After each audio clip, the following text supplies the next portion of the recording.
Live. There we go. I'll have to figure out what beep actually tells me that we're live. So, hey, thanks for everyone watching today. This is Sass Bites, and with me today we've got Dale. Is it Sand? Sandy? Never knew. Sandy. Sand? Sandy. Sandy. Awesome. Sandy.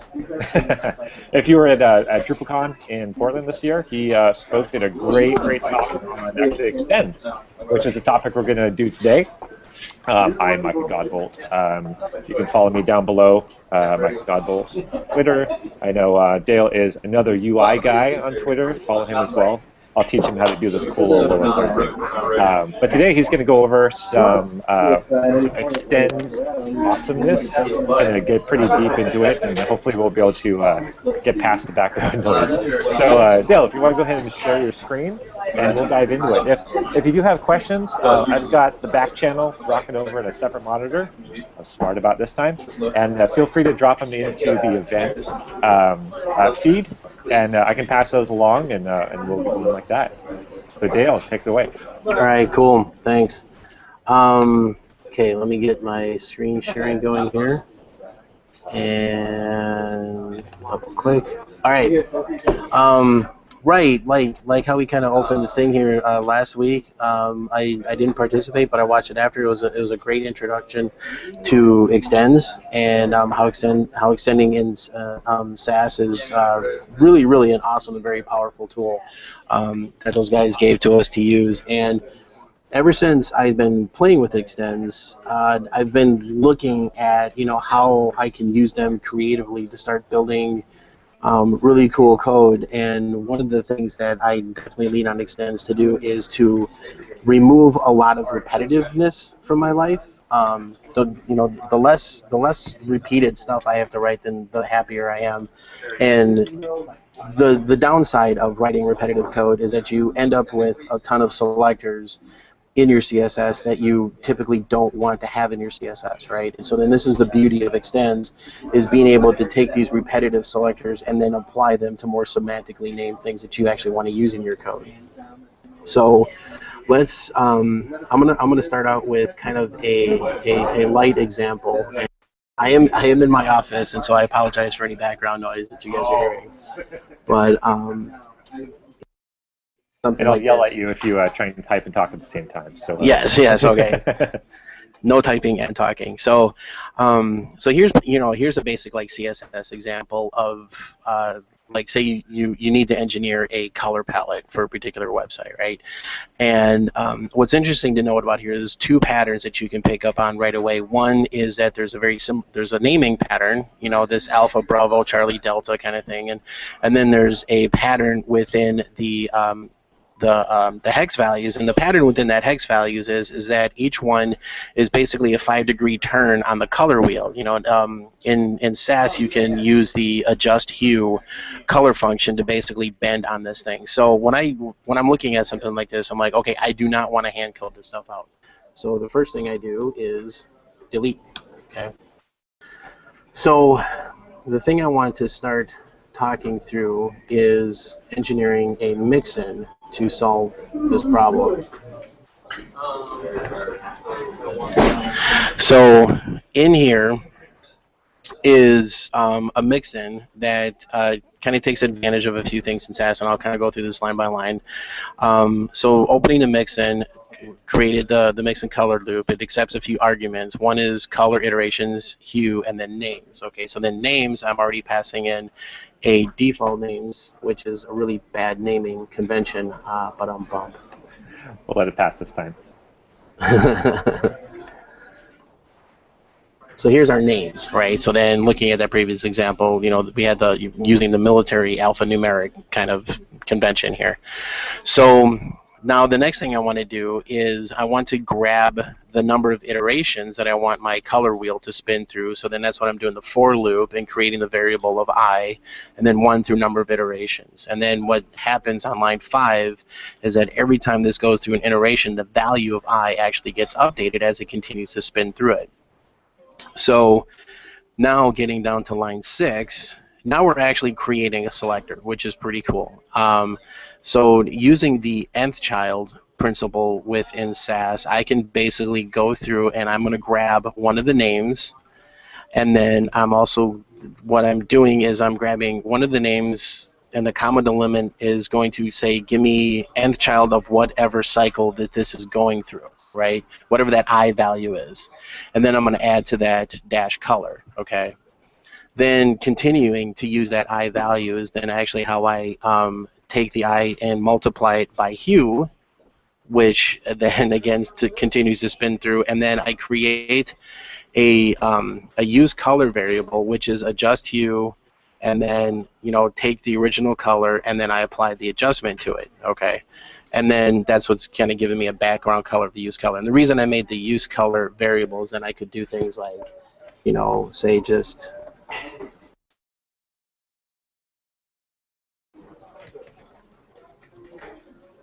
Yep, and just to note, Dale is using the kind of the older SASS syntax. So you'll notice there's no curly braces, no semicolons. It's beautiful and it's awesome if you have a team that's willing to write in it, because it's just so stinking clean. But it's exactly the same code. I don't think anything's in there that would be different in the other syntax. So keep rocking it, whatever you need to do. Yeah.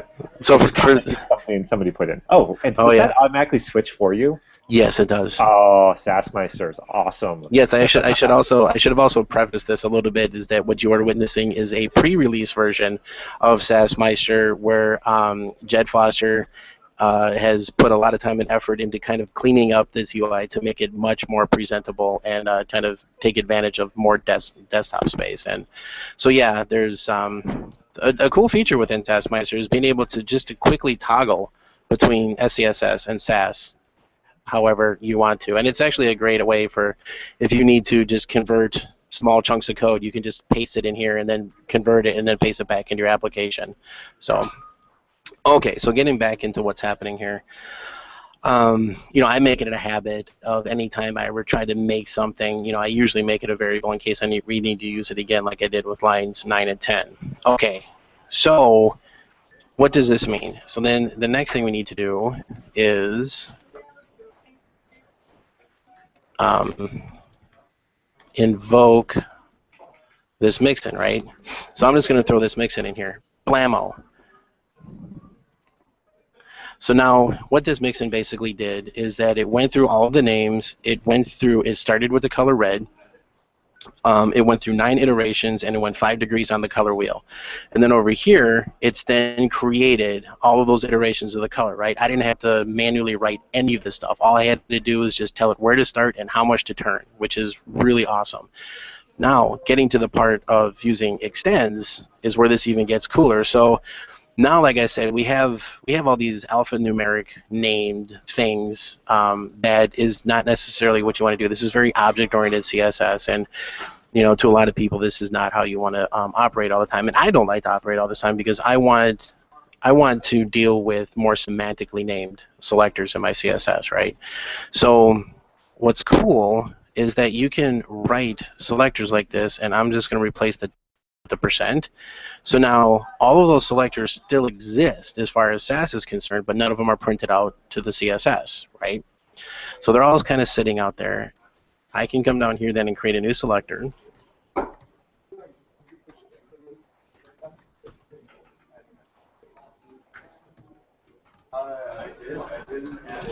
And now, because of the iterations that the color loop mixin went through, and it created all these placeholder selectors in the ether. Then when I came down to line 14 and I created a new thing called block, then I want the background color and I want the border color to be alpha color, then all I have to do is just pull that out of the ether and say extend alpha color, and bam, it's sitting in there. Then I can come down here and create another selector. Foo. Add extend alpha. And so by the power of using extends to what it is that they're really supposed to be doing, now block and foo are now sharing that background color and that border color. And so then that is infinitely better in when you're writing all your CSS, is not to duplicate the lines 2 and 3 like you would with a mixin. Hey, do you want to give a quick shout as to the difference between a semantic selector selector and an unsemantic selector? That's always a good topic. That's actually kind of Or maybe one for another broadcast. they kind of put it's the funny thing with semantics, quote unquote semantics, is that what I always say is whenever you're having a discussion with somebody and you agree to agree, but what you're arguing now is semantics, right? Everybody's just kind of like, the word I'm saying means this, and what you're meaning is a different word, and so it's an interesting conversation. And when you start talking about quote unquote semantic selectors, you're starting the argument at semantics, right? And so it can only go down from there. So what the point that I kind of made with this thing right here is it's not necessarily in the naming convention, but it's an application, okay? So I prefer to work in a model where I am using a primary selector or a primary class on a given selector at a module level, no matter where that module level is within a smaller module or a larger module. I like to use names that give meaning to what it is that it's doing. Okay, and versus the object-oriented CSS model where you create a selector and then you basically start pinning on all of these different pieces that are available to you in your CSS library. Like, if I were to, so if I go back to this, okay, this is fine. This will work. But in your markup, you're going to have a object in there, a module, or whatever you want to call it, and then when you want it to be that color, then you apply the class of Charlie color, Delta color, Echo color in the markup.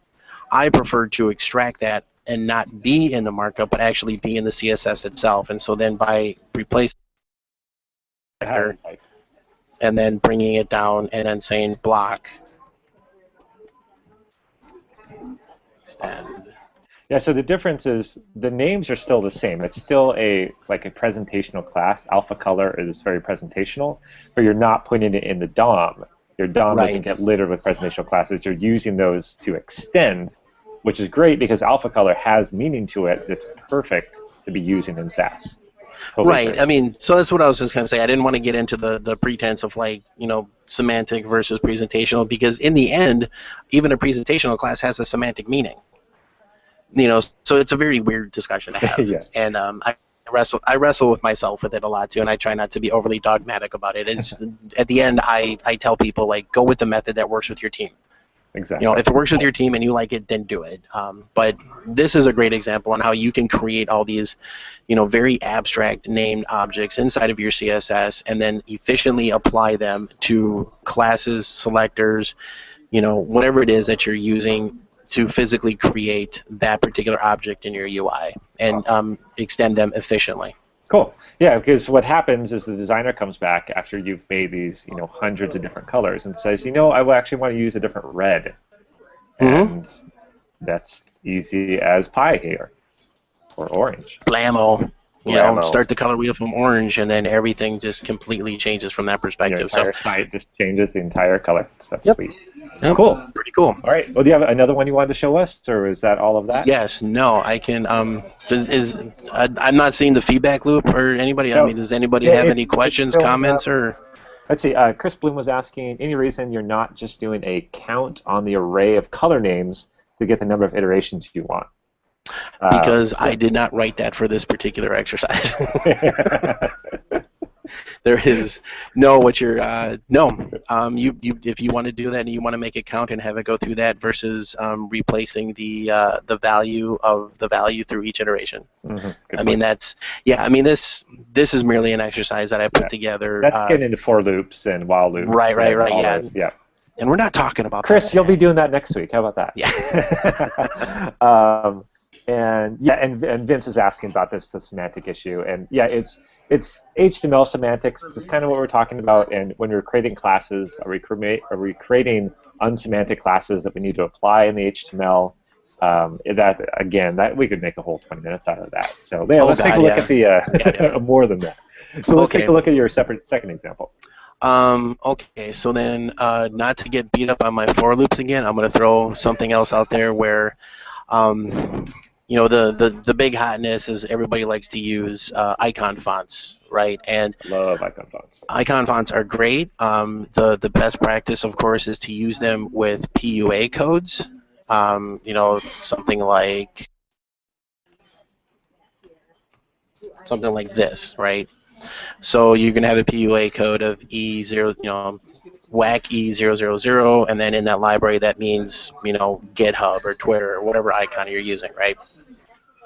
So again, I use IcoMoon as a service, and what's cool about that is that you can go there and you can create this custom list of stuff, and then, but you know, these names E000 or E011 or F0X, you know, whatever they come up with is like totally unfriendly. This is even worse than like hex values for colors. Yeah. Totally. And so you need a mechanism in which to basically kind of like manhandle these things. And again, you could go through and you could create a bunch of classes that, you know, it's like .twitter, .github, and, you know, stuff like that. But depending on how you're applying these icons to your UI, you know, you don't necessarily always want to be in that scenario where in the DOM you're saying, you know, at this button I want the .twitter, or at this button I want the .menu and all that kind of stuff. So what I kind of set out to do, again, was write something that made it really easy for me, again, to update a list of things and only have to update it once. Use the power of extends so that as things get added to the list, they again get concatenated, so I'm not rewriting rules. And then also give me the ability, again, to create a primary selector that I want to use on my module and then extend this icon selector to it. So what's going on here, which is kind of cool, is that on line 1, the icons list, Twitter and the PUA, GitHub PUA, menu PUA, these things are basically going to group together by the parens, and then everything is space delimited. Then getting through lines 3 through 9, you know, this is basically kind of like writing out things that I need every PUA font to have associated to it. You know, the font family, you know, I don't want it to speak. I want style, weight, and height, you know, all these kind of things. And then WebKit, you know, anti-alias. And so I want that to carry forward through each application of an icon that I use. So then the meat of it comes down to lines 11 through 14, again, where I'm iterating through each icon and icons, you know, very simply. And then I'm using the nth child to basically create the icon plus the name. And then this one I'm using a very simple iteration. I'm saying I want you to grab the first, you know, the first of the list and say, give me icon 1. You know, in this example, it could be Twitter. And then the next part is to say, you know, I want the content to be nth child of icon 2, which is then the PUA code. So you can do an nth of an nth. Is that what's happening? Well, you can. You're doing nth to grab Twitter and E000, and then you're doing nth on. Am I doing that right? Oh no, I see what you're doing. No, it's not an nth on an nth. Continue on. Don't pay attention to that man over there. He's crazy. Crazy. No, this is basically, it's like I'm reapplying the same nth thing. Yeah, I'm not. exactly. I'm just physically grabbing a specific placement on this, and it's nothing, because the other one, it was like the nth child was actually the reevaluated value of the I, yeah. and then so this here one, you've got icon dash Twitter, and then you've got content is going to be the slash the physical PUA code, yeah, cool. right? And then, you know, line 14 is then extending that icon font base that I want to be used. So now I can come down here and say,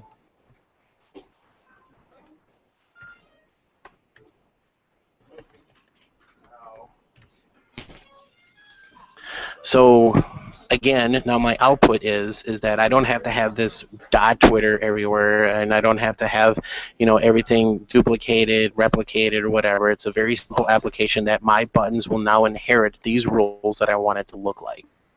And, you know, I do nav L. Of